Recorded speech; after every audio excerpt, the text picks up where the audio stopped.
তুমি একটু শান্ত হও। কেমন করে শান্ত হব ভাই, কেমন করে শান্ত হব?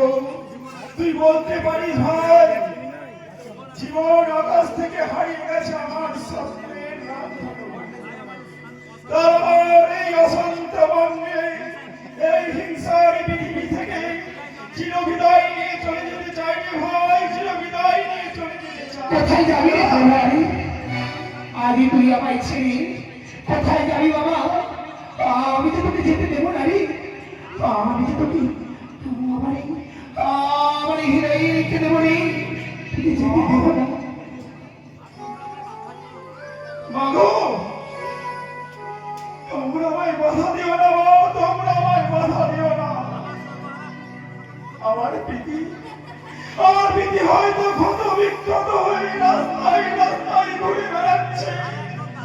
আর একদম নরম প্রীতিকে ধরবার জন্য ছুটে চলেছে।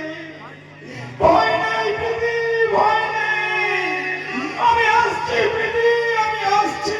না দাদা না,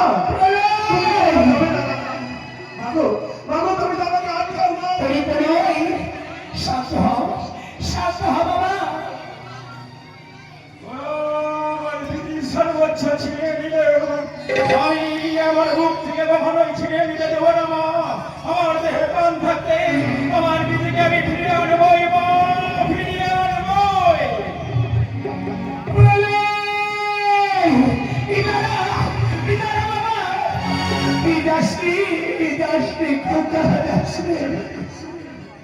শুভযাত্রায় অশ্রু ঝরিয়ে পিছু রেখে তার মতো তুমি করো না মা।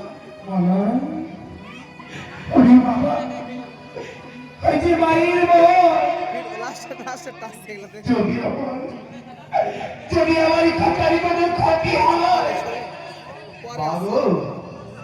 অগ্রজ রামচন্দ্রের সীতা উদ্ধারে তার পাশে যদি কেউ না থাকে মা, তবে এই অনুজ লক্ষণ তার পাশে সব সময় থাকবে মা। এই অনুজ লক্ষণ তার পাশে সব সময় থাকবে। প্রভু ঠাকুর